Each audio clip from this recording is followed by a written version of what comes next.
একটা নেশাখোর ছেলে, যার জীবনে না ছিল প্রেম না ছিল ভালোবাসা। ছেলেটার দিনটা কাটতো গাঁজা, মদ, সিগারেট ইত্যাদি খেয়ে এবং মারামারি করে বন্ধুদের সাথে মিশে আড্ডা দেওয়াতে। কিন্তু তার গ্যাংয়ের যে বন্ধুগুলা ছিল সেই বন্ধুগুলাও ছিল অনেক ভালো, তাকে অনেক বেশি ভালোবাসতো। তারা একসাথে থাকতো, সবাই সবাইকে নিজের ভাই মনে করতো। তাদের গ্যাংয়ের ভিতরে ছেলেটাই ছিল সব থেকে বেশি রাগী, আর ছেলেটাই ছিল সব থেকে বেশি ভয়ানক। ফ্যামিলি বলতে গেলে ছেলেটার সবাই ছিল, বাবা, মা, ভাই এবং সে। আজ থেকে 3 বছর আগে ছেলেটা পড়াশোনা করতো ক্লাস 7-এ। বয়সও বেশি না, বয়স ছিল মাত্র 15। ছেলেটা পড়াশোনার দিক দিয়ে সব দিক দিয়েই ভালো ছিল। ছেলেটা একা একা থাকতে সবসময় পছন্দ করতো, না কোনো ফ্রেন্ডের সাথে মিশতো, না কোনো মেয়ের সাথে কথা বলতো। সব থেকে মজার বিষয় কি জানেন? হাসি, খুশি, দুঃখ, কষ্ট সবকিছু তার জীবনে ঘটা সবকিছু কথা তার ডায়েরিতে লিখে রাখতো। সে তার আব্বু আম্মুকে অনেক বেশি ভালোবাসতো, তার আব্বু আম্মু তাকে অনেক বেশি ভালোবাসতো। কিন্তু হঠাৎ একদিন ছেলেটার বাবা মায়ের ব্যবহার অন্যরকম হয়ে যায়। ছেলেটাকে অনেক মারধর করে, গালাগালি করে, জানা তাই বলে অপমান করে তার বাবা মা। সেদিন ছেলেটা অনেক বেশি কষ্ট পাইছে তার বাবা মায়ের এমন ব্যবহার দেখে। সেদিন ছেলেটার মন চাইছিল অনেক জোরে চিৎকার করে কান্না করতে, কিন্তু সে করে না। ছেলেটার অনেক বেশি কষ্ট হওয়ার পরে ছেলেটা কারোর সাথে কষ্টটা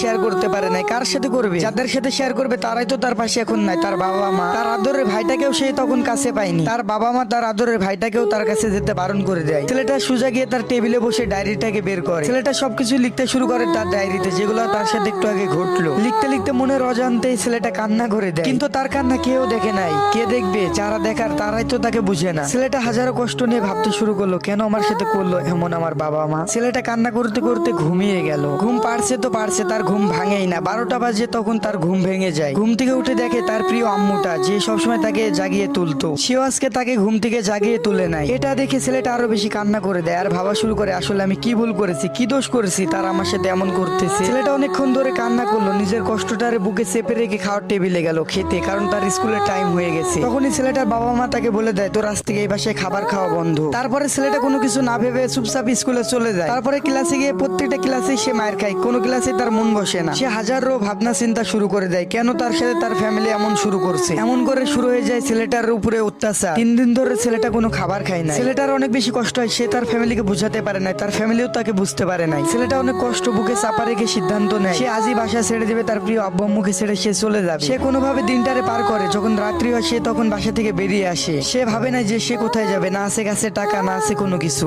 শুধু তার শখের ডায়েরিটাই তার সাথে আছে, যেটাতে সে তার হাসি, খুশি, সুখ, দুঃখ সবকিছু লিখে রাখে। ছেলেটা অনেক ভয় পেয়ে যায়, অনেক কান্না শুরু করে দেয়, রাস্তা দিয়ে হাঁটতে শুরু করে দেয় এক পাশ দিয়ে। কোথায় যাবে সে, কোথায় কে আছে, তার কে আছে, এই রাতে তাকে কে সাহায্য করবে। সে ওই রাতে অনেক দূর এগিয়ে যায়। তারপরে সে তার স্কুল ফিল্ডে চলে যায়, যেখানে সে সবসময় একা বসে থাকতো। আর তার বাবা মা কেন তার সাথে এমন করছে আমি চাইলেও আপনাদেরকে বলতে পারবো না, কারণ এটা একটা বাস্তব কাহিনী, কারণ এটা আমার চোখের সামনে ঘটে যাওয়া এক কাহিনী। আমি কোনো মিথ্যা কাহিনী বলতেছি না, একেবারে বাস্তব কাহিনী বলতেছি। ওকে এবার গল্পে ফেরা যায়। ছেলেটা তখন ভাবে, কোথায় যাব, কি খাবো, কার কাছে গিয়ে আশ্রয় নিব। তার কাছে ছিল একটা বাটন ফোন, সেটা তার নিজের টাকায় সে কিনেছিল, সেটা তার সাথে কিন্তু নিয়ে এসেছে। তখন ছেলেটা ভাবে আমি কোথায় যাব। তখন ছেলেটা ভাবতে ভাবতে একটা আইডিয়া পায়। তখন সে মনে মনে বলে, আমার তো ঢাকায় একটা ফ্রেন্ড আছে, তার কাছে গিয়ে আশ্রয় নিব, কারণ ওইটা তার ছোটবেলার বেস্ট ফ্রেন্ড। আর তার ফ্রেন্ডও কিন্তু কাছ থেকে 5 বছর আগে ঢাকায় চলে যায়, কারণ তার বাবা মা ঢাকায় থাকে। তার ফ্রেন্ডও কিন্তু তাকে অনেক বেশি ভালোবাসতো। তখনই সে তার পকেট থেকে ফোনটা বের করতে গিয়ে দেখে যে পকেটে কিছু কাগজ। পকেট থেকে কাগজ ভেবে বের করে ফেলে দিতে গিয়ে দেখে ওইগুলা টাকা, কোনো কাগজ না। সে দেখে তার জমানো টাকা, যেগুলো তার বাবা মা তাকে টিফিনের টাইমে দিত খেতে। সে টিফিনে টাকাগুলো না খেয়ে ওয়ার্ডরোবে থাকা একটা প্যান্টের পকেটে গুছিয়ে রাখতো। আর সেই প্যান্টটাই সে আজকে পরে আসে, কারণ সেটা তার মায়ের দেওয়া প্যান্ট। ওই যে বলে না, আল্লাহ যা করে ভালোর জন্যই করে। বিপদের সময় তার টাকাগুলো খুবই প্রয়োজন ছিল, সে টাকাগুলোকে পেয়ে গেল। সে তার বন্ধুকে ফোন করে সব ঘটনাগুলো জানালো। তার বন্ধু বলল, চলে আয় পাগল, আমি তো আছি তোর জন্য। সে হাঁটতে হাঁটতে তার পাশের গ্রামে জয়রামপুরে চলে গেল। সে কোনোভাবে বাস স্ট্যান্ডে রাতটাকে পার করলো। সকালে সে বাসের টিকিট কেটে বাসে উঠে পড়লো। সে চলে এসেছে ঢাকার